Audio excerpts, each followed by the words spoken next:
I've got a very dusty Flytrap in the shop today. It's dirty because I play with it. And we are planning to take her into the desert for a couple of days in the not too far distant future. A bit of camping, a bit of racing in the dust, a bit of pandemonium. That's going to be a lot of fun, so look out for that video. So amongst other things, I would like to add a canvas canopy in the back. And yeah, as far as the Rhino bug is concerned, it's going to have to wait a while. I mean, I did get my cake and a roast the same night, so I'm sorted for a bit.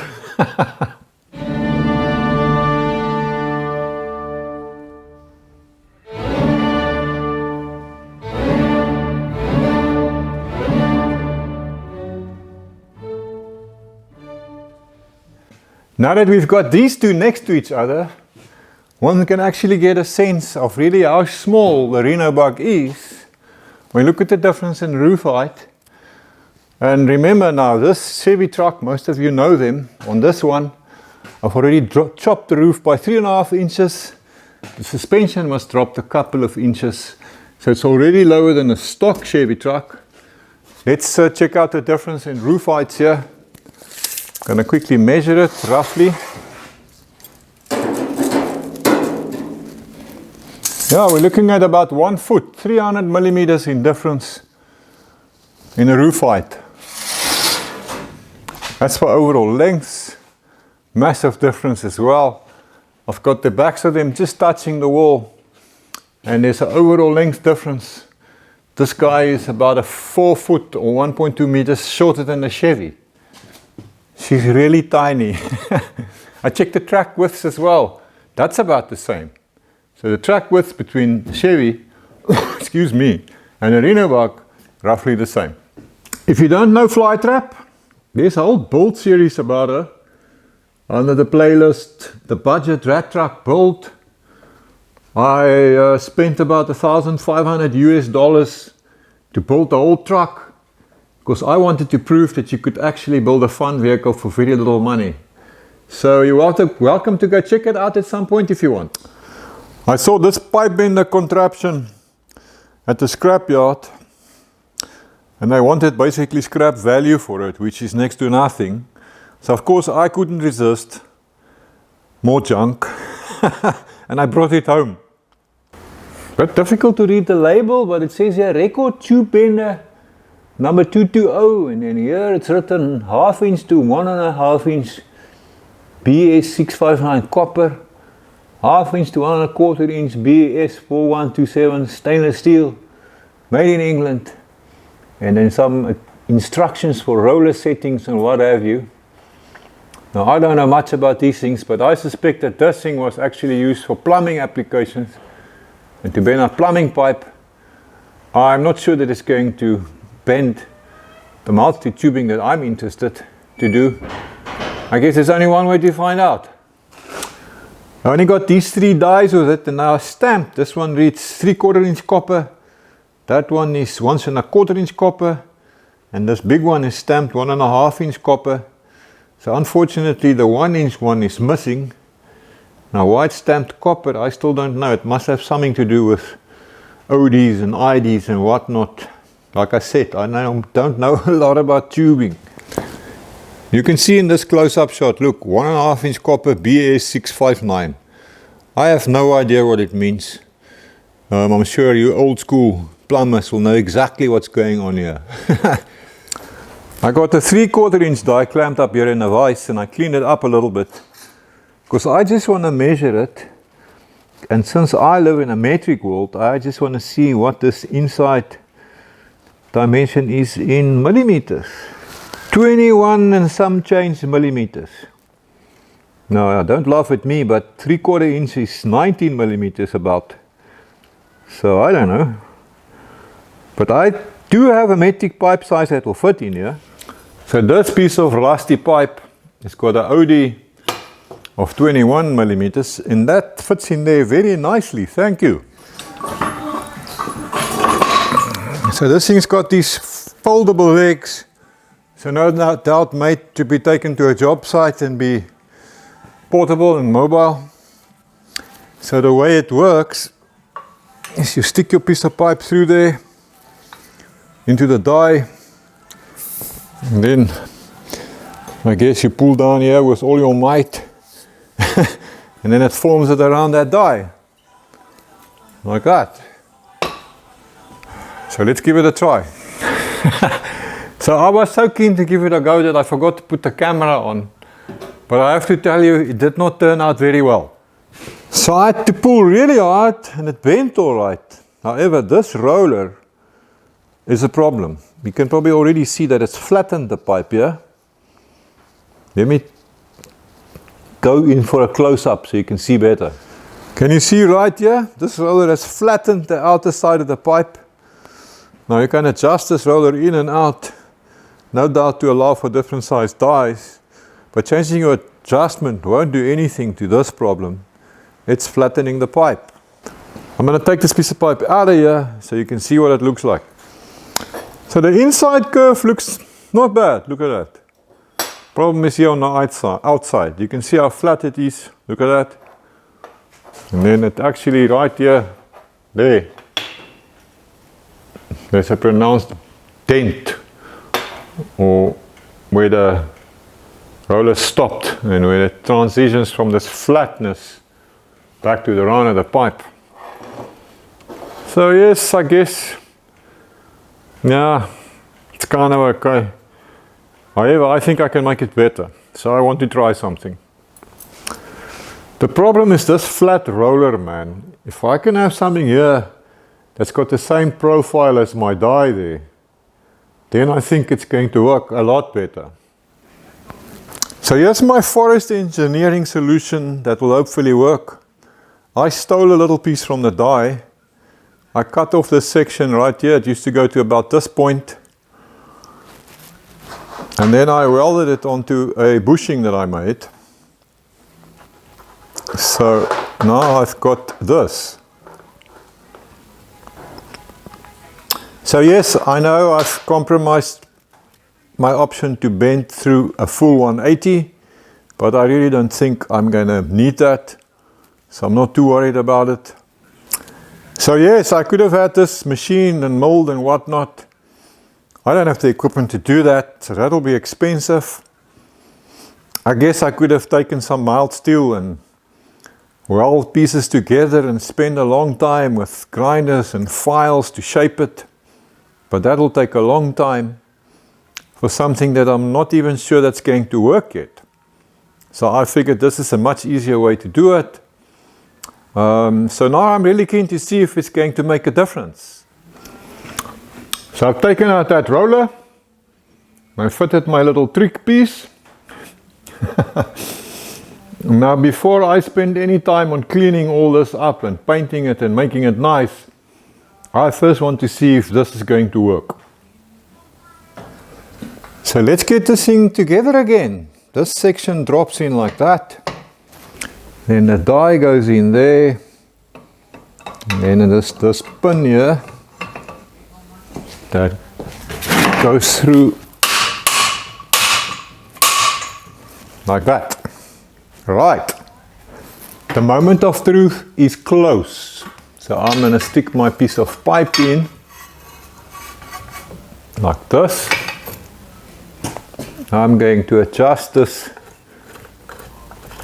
until the newly made piece just touches there. So this is all experimental. We adjust that like that.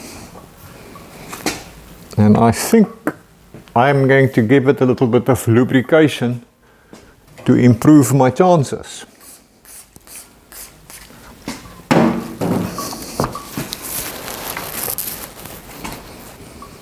Okie dokie, I am ready to give it a try. Hold thumbs. Here goes. You have to all really hard, but I think I can do it. It's looking good from where I'm standing. And I just drove into the camera. Let's keep going.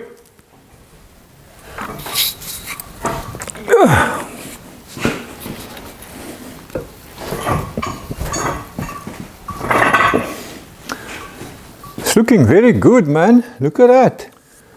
Yes, it's really looking good so far. Of course, only when it's out will we really be able to tell. But man, I think we've done it. Yeah, sorry about this. This stand that this thing is sitting on is pretty crappy. Keeps walking around.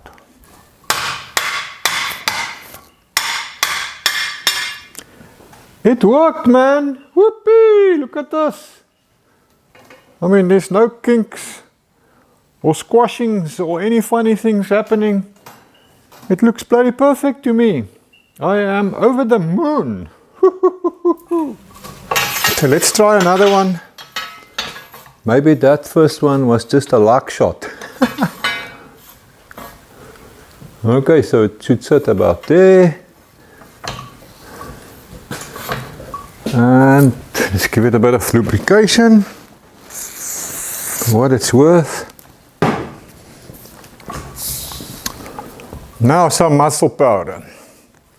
Muscle power. Yeah.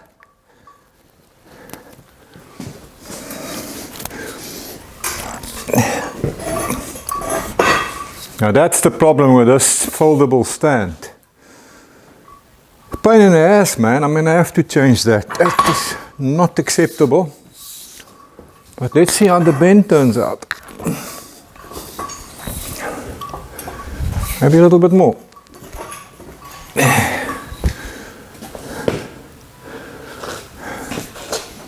Looks pretty good to me.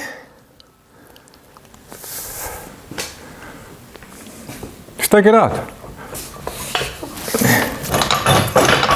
You see what the stand is doing? The stand is crap.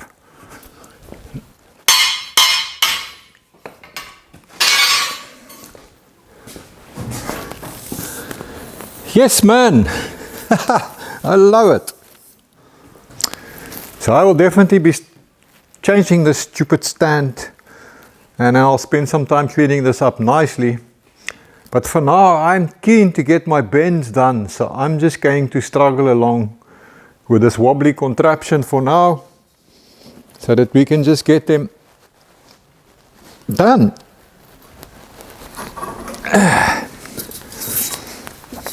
And if you see the camera shaking, it's because this stupid stand is moving again, like there. Okay, lekker man. So I've got 4 bent sections. There was a very rusted old pipe vise mounted right here. So I took it off and I mounted it here on the same post as my leg vise over there. So this thread was very rusty and completely frozen. So I heated it up to break it free. Some wire brushing to clean it up a little bit. Some snake oil. And now it is working again. Okay, so let's see if it will work. I can stick my piece of pipe in there. Hook that in. Tighten it up. Yes, man, look at that. It's functioning again. For the first time in goodness knows how long. I think it's definitely worthy of some more love now. Well deserved, my friend. Okay, so not a picture perfect YouTube style restoration, but then you were never meant to live in a glass case. I'm sure you must be happy to be amongst some other old school working warriors again. A simple little trick that some of you might know. If you want to cut 2 pieces of bent pipe section the same length, lay them on a flat surface and then you use some squares to line them up like that.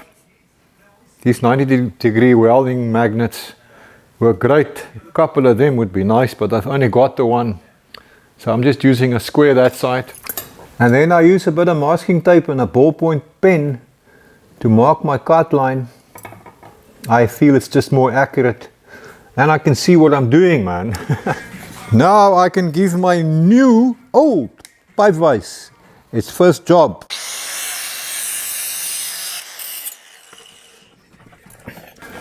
What a pleasure.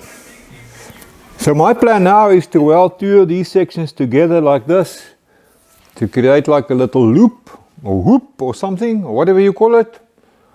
No, I don't want to try and bend this in one go yet on my wobbly pipe bender. Once I've got that sort of more secure and figured out, and I know the machine a little bit better, I'll try this. But for now, I think it's just the easiest way to weld together these two sections like this. I'm sure you guys know this trick. To join two pieces of pipe, clamp on a length of angle bar or angle iron, and that'll line it up perfectly, and then you can weld it. Okay, so the idea now is to build this framework that will go onto the load bin, and that we can then cover with canvas. But now this straight line up here does not work for me. It doesn't flow with the curve of the roof. So I think we need to curve this section slightly as well. Yes, man, that just does not look right. So we haul out another antique piece of iron that had its origins in a junkyard and then got adapted for another job. Now I can't take the claim for this machine. It actually belongs to my buddy Dirk. And we use it to roll sections. It actually works very well. So you can adjust this down, and then by rolling it, I don't know if you can see across these rollers here, you can actually adjust them. You can form your section, and it works for pipe and square tubing, solid sections, yeah, pretty much anything.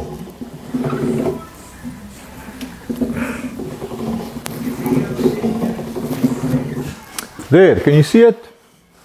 It's not a lot of curvature. You just want to break that straight line, and I think this will do.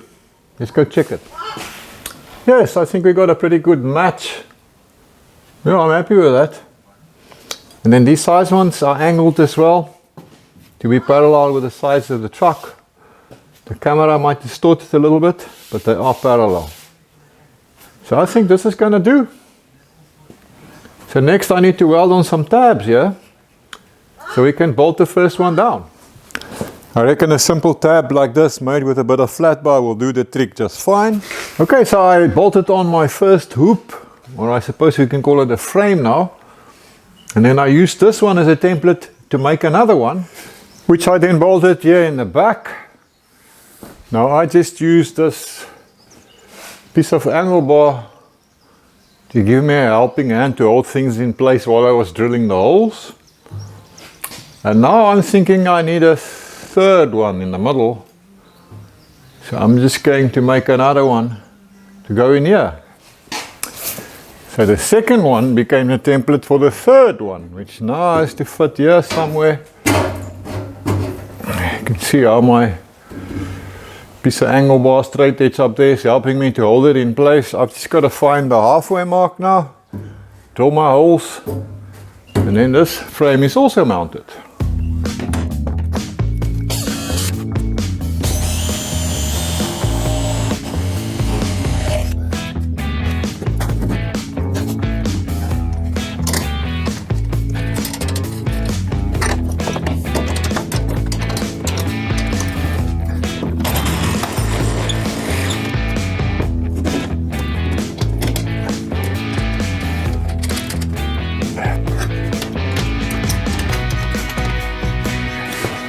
Okay, lekker man, I got my 3 frames in place and I like it. And now what I would like to do is to connect them together with tubing like this. So that's going to require some careful measurements. To create a fish mouth here on the end of my tube, just cut it like this with the grinder from both sides at an angle. And then I just fine tune it a little bit with a grinding disc until I get a nice fit. There are 3 things I have to consider when making these tubes. Number 1, obviously the shape of that fish mouth so that the pipe fits nicely. Then number 2, obviously the orientation of the fish mouths, this one to that one, so that we don't end up with this scenario. And then finally, we need to make sure that the distance apart of these two is what we want. So it takes a little bit of time and a little bit of messing around to get them just right. So I've decided to have 2 tubes here. I think it'll just help to make my canvas covering sit a little bit nicer. Got my pipe clamp up there to help me hold things together. And then I've also made myself up this memory stick to ensure that this pipe will sit parallel to the top of the load bin. And check it here. Checked it there. And it's looking good. I can use the same stick in the back. Already tacked this one in place. And now I've just made another little guide stick as well that I can just stick in here to make sure that my next tube is parallel to the first tube. Always a reference. Starting from here and working my way the other way. So that parallel. Check it again this side. Let's move a little bit out. Yes, so I can tuck that one as well then. Let's do it.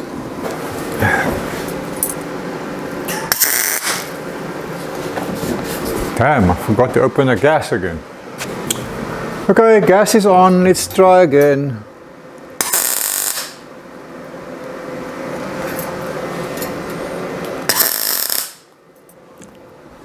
Okay, it's not gonna move. I can take my pipe clamp off. First 2 is in place. So same story here, using my memory sticks. That's looking good. Same in the back here. Yes, so now that's going to be the same as the front. Let's give it a tack.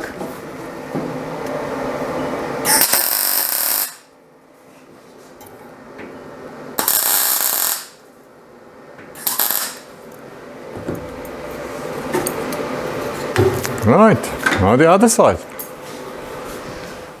Hey, thank you to you guys who joined the channel and became members. I appreciate it and I appreciate your support. It does help a lot to keep me going down here. If you want to find out what that is all about, you'll see there's a join button below the video. Just go click on it. Nothing nasty will happen. You'll get some more info to see what it's all about. And talking about clicking buttons, you know, I've discovered over time that many people actually think to subscribe to a YouTube video costs money. Well, it kind of makes sense if you think about it. I mean, any other subscription you have to pay.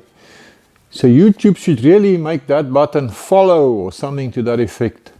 So no, to subscribe doesn't cost any money. It's for free. So keep that in mind.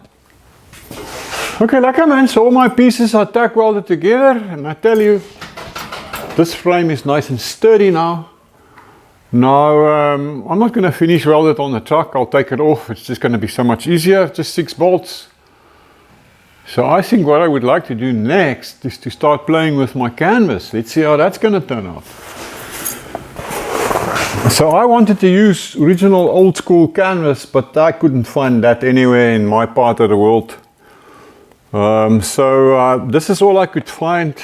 I don't know, it's like a ripstop or something. It's like got this plasticky feel. I don't really like it, but I'm going to have to live with it. The color is not bad. So let's see how this is going to turn out.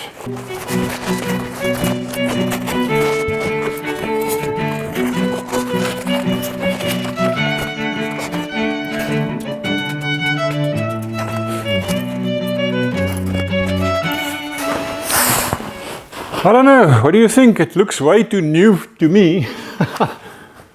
But yeah, I think it can work.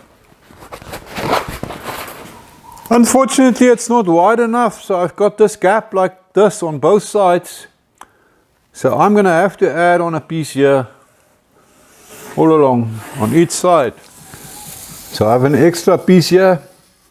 So the first thing I'm going to do is to cut me some strips to widen that cover. And I am now thinking that it might not be a bad idea to go and steal one of my wife's scissors. because she's got these really nice scissors that she uses for sewing. I'm just going to have to be very careful that she doesn't find out. Otherwise I will be in big trouble.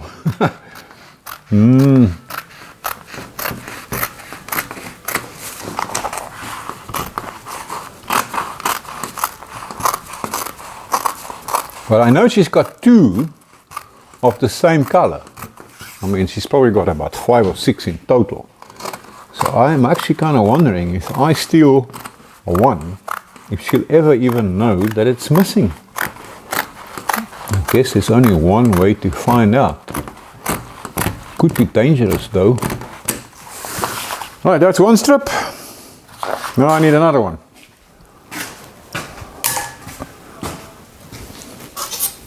Same width.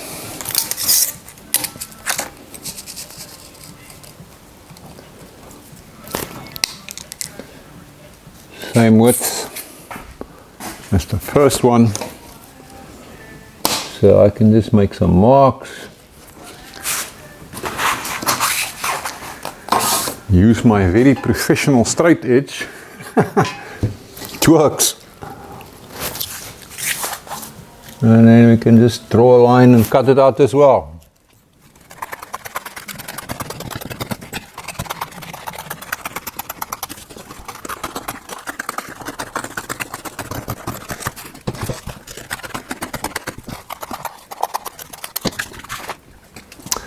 I hold out my old Canopy sewing machine.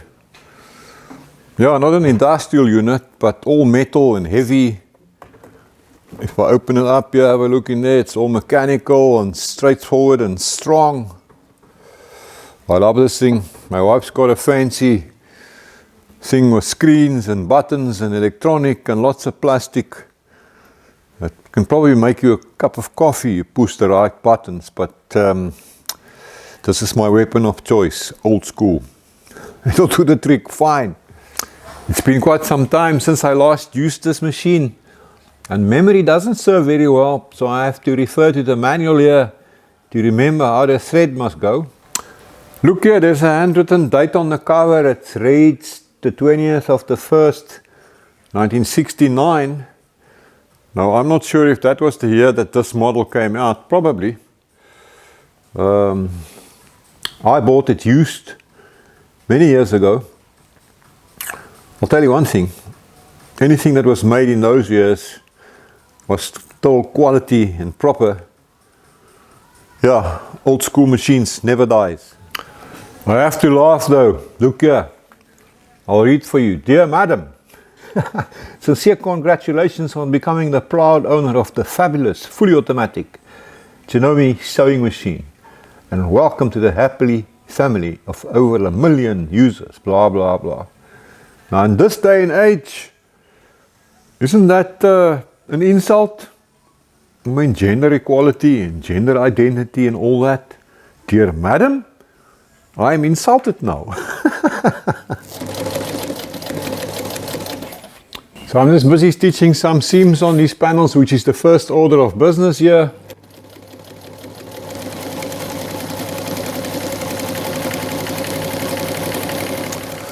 Oh, and my old machine is doing just a fine job of it, man. Now I couldn't find any green thread, so this color is gonna have to do.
I'm making a whole bunch of these little straps, and the plan is to fold them over like this and stitch them onto the edge of that panel to become loops for attaching the whole contraption down the line.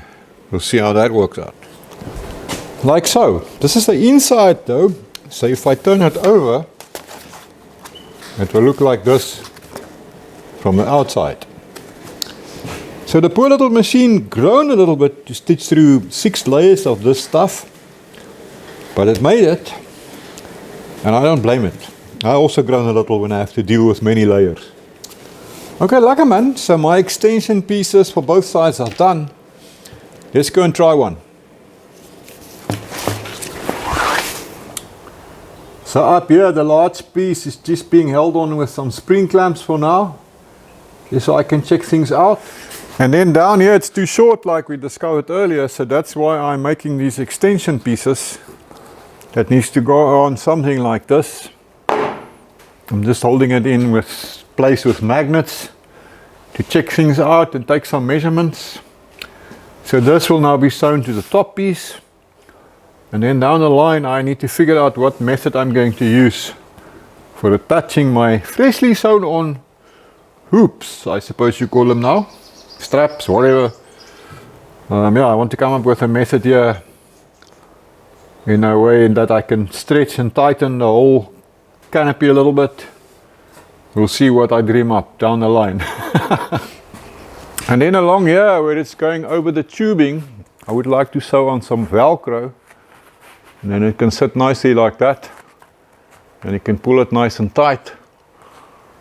So I need to crawl in here now to take some measurements and make some marks before I can do anything further, because I need to take this off to sew the extension pieces on and the Velcro and all the rest of it. So I must make quite sure that I check it out and get everything just right, make marks, make a decision about how I'm going to do it, yeah, and all the rest of it.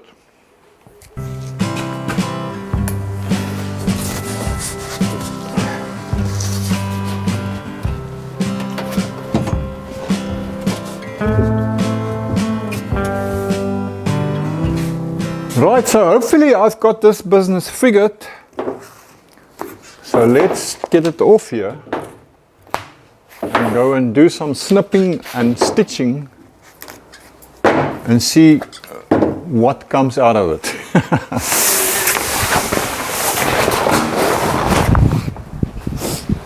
Lots of head scratching here now. What with seam allowances and pipe bends and changes of angles and whatnot. I hope this is going to work out. I guess there's only one way to find out, eh? Let's cut.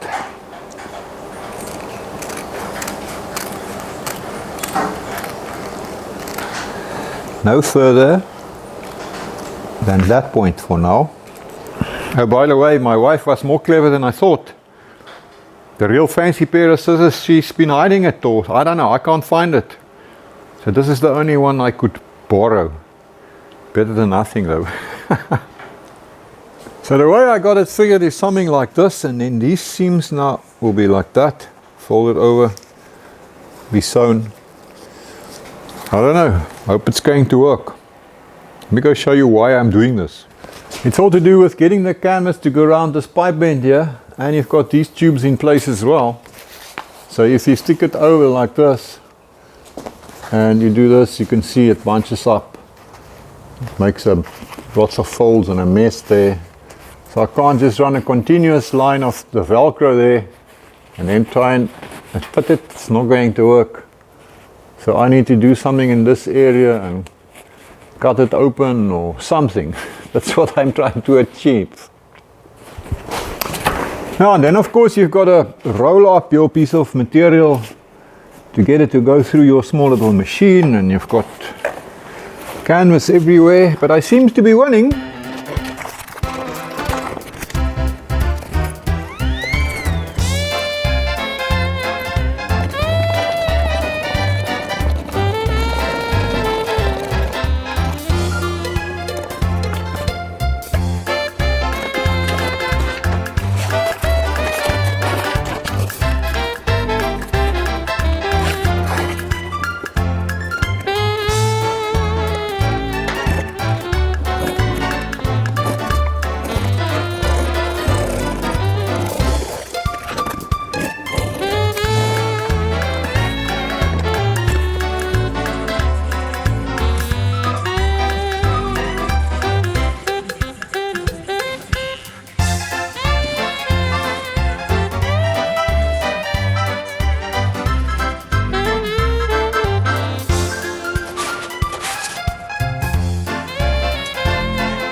Much later.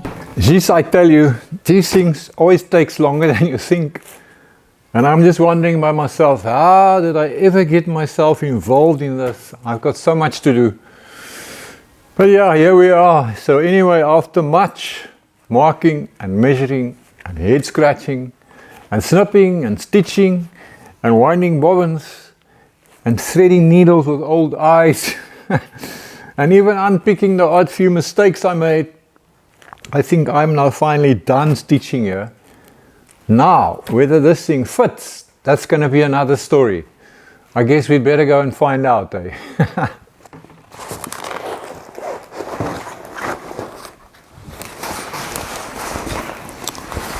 Right, let's see how this is going to turn out.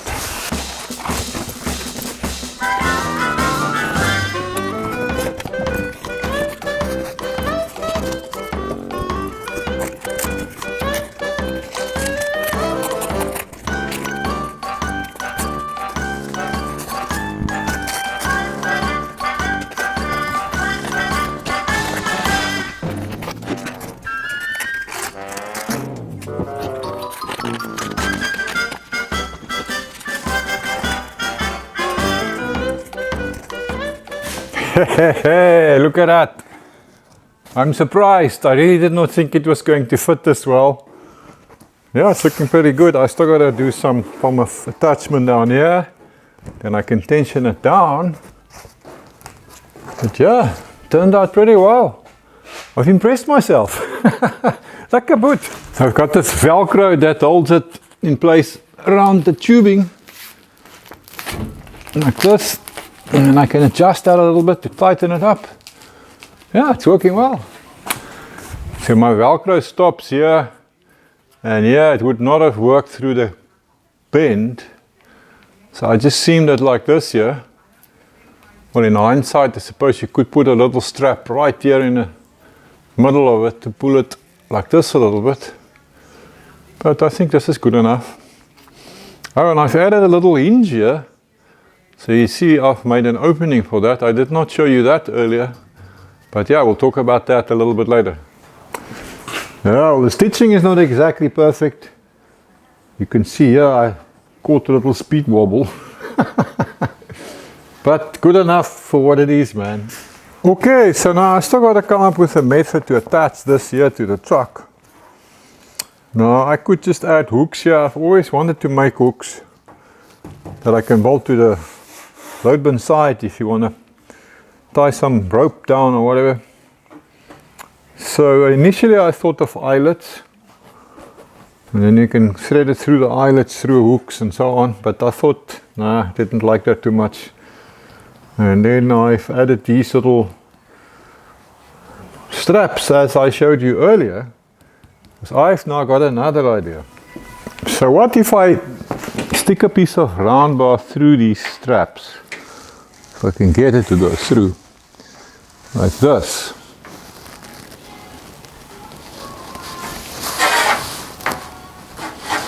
So I believe I can actually aim and get it through all the way here from the back. Okay, that one I'm not gonna win.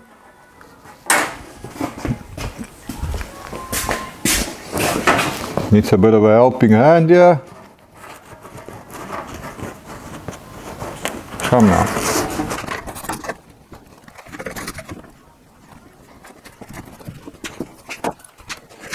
Something like that. Now, if you pull on this, that works really well, eh? Look at that. So if I make my hooks, and I can come up with a way to attach this to my hooks that will do double duty as obviously a point for when the canopy is off to tie ropes onto, I think that will work very well. So this was my first attempt, made from a piece of angle bar, and I made a few of them, and then I decided I don't like them anymore because this edge here is just too sharp. If you've got it sitting like this and you've got a rope or a strap past that corner, yeah, it's just going to chafe. So I'm afraid these guys are going to have to go to the scrap bin. Well, enjoy your journey to China. That was a complete waste of time. But you know what they're saying, sometimes you got to do it twice to get it nice.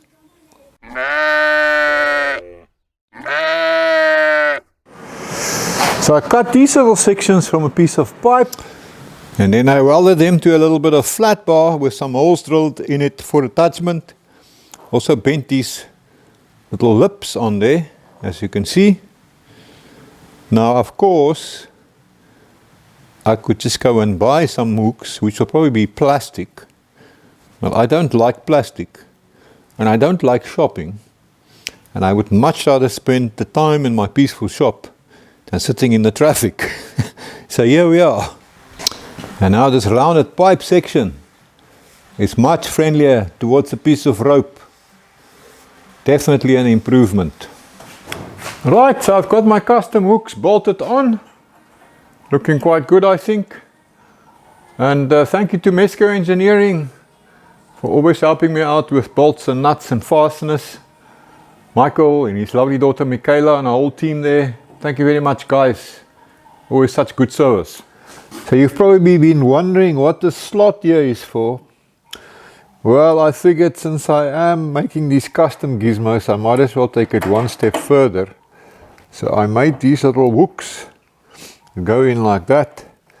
Now you can tighten this from below to stretch the canvas nice and tight. Yeah, it works really well, man. Look at this. I mean, I've got almost no creases here. I can adjust this as I want and stretch this canvas very nicely. Yes. Now of course, one can get very fancy and make these little gizmos from stainless steel, perfectly TIG welded together. Hey, or even laser welded. I see that's the latest show-off toy. But you know what? This is just a rusty, dusty and trusty old rat truck. So we don't care about any of that.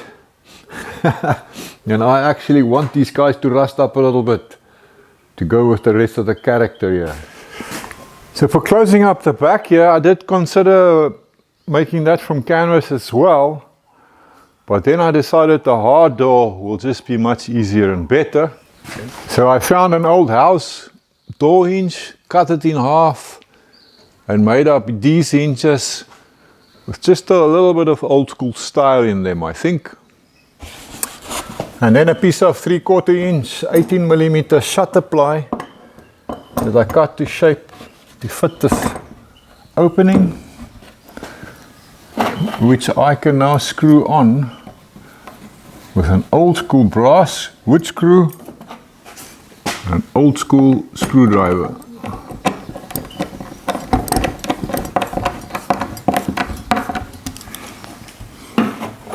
Get one on this side as well, and then we can see if it will open.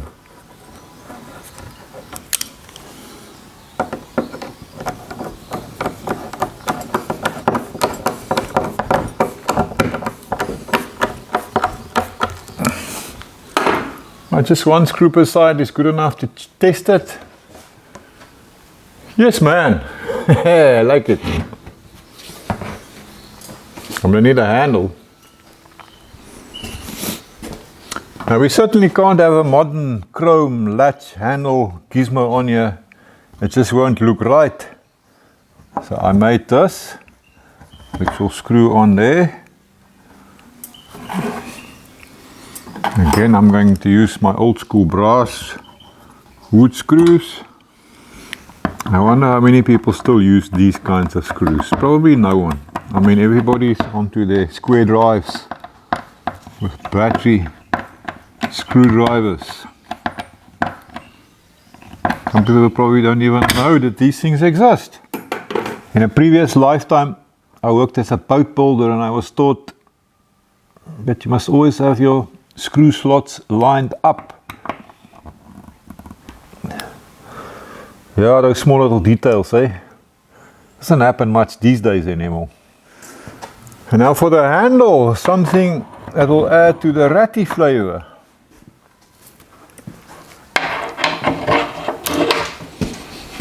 And then my inside latch screws on like this.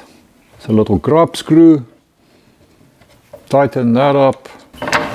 There we go. The whole thing is just made from offcuts that I found in a scrap bin.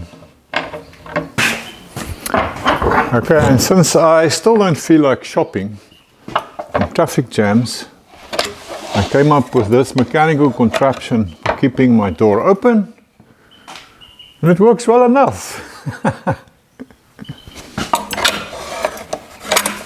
Fold it up, got a little clip there. There you go. Okay, well, just about done, but now I don't like this pine color. It looks too clean and too fresh. So I'm going to have to do something about that. So I want to stain my board now, and I was thinking of using the old iron acetate method. That's the fancy name for the concoction that you get when you soak steel in white vinegar for a few days. It's a very old-fashioned way of staining wood. And it's a chemical reaction. It actually works by reacting with the tannins in the wood. So results does depend on the species that you use. I actually use that method to stain the boards on Flytrap's load bin. So I'll stick a link here on the screen if you want to see how that worked. But now I don't have time to wait a couple of days for this concoction to brew. So I scratched in my paint store and I found this very rusty tin of a thinnest-based, more modern wood stain. Still looks serviceable. So I think I'm going to use that, and we see how it turns out. It's nice and dark, and I think that's going to do the trick. I hope it's not too dark. It's too late now. Let's see how it turns out.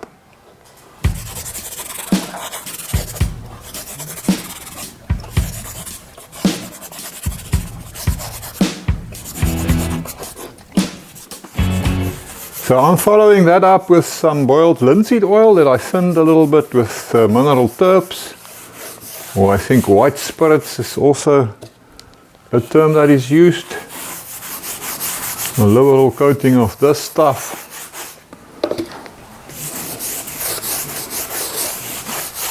And then I'm going to wipe it in with this filthy old rag. It doesn't matter, it just adds a little bit more character.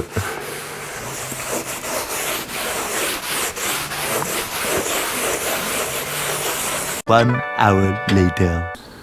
Back into place, and I think it looks a whole lot better. Still looks a little bit new, but one or two trips down my dusty dirt roads and it'll blend right in. And as for my shiny steel hardware, I'm going to leave them to rust up a little bit, and then I'll give them a wipe with some boiled linseed oil. Well then, it turned out much better than I expected, so I am happy.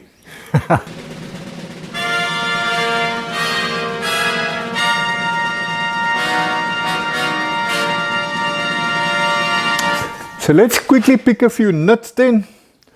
This bar that runs along here, it'll probably be better if that's made from stainless steel.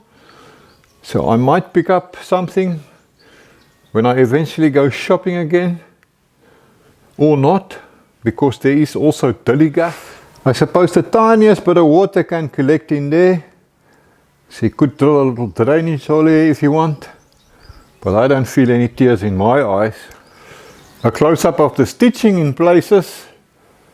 Yeah, it proves that I'm just a jack and not a pro. A jack as in a jack of all trade and a master of none. The design here by this corner can be improved. Look here. So yes, strap around here will probably solve that. So that's something I could do in the future. But I think it will probably never happen. A wing nut down here is probably not a bad idea. So I'll pick up some from Esco Engineering when I go shopping again. Or maybe just a nylock nut. Yeah, I don't know. Hey, and if there's another nut you can pick somewhere, let me know in the comments. Then we can just burn it in the fire. And there we have it, man. We've got ourselves a nice canvas canopy that's removable. We've increased our load space. Hopefully we'll keep all our camping gear and supplies nice and dry, definitely out of sight. And yes, I should probably clean that windshield. Anyway, yes, I'm looking forward to that adventure of us going off into the desert. It's only in about a month's time, but we are getting ready and starting to prepare. Looking forward to it. So at this point, thanks very much for hanging out with me out here in the shop. I enjoyed your company. I'll see you in the next video. Until then, have a lucky one, my brothers and sisters. Whatever makes you happy, it just depends on you. So think a little bigger and dream.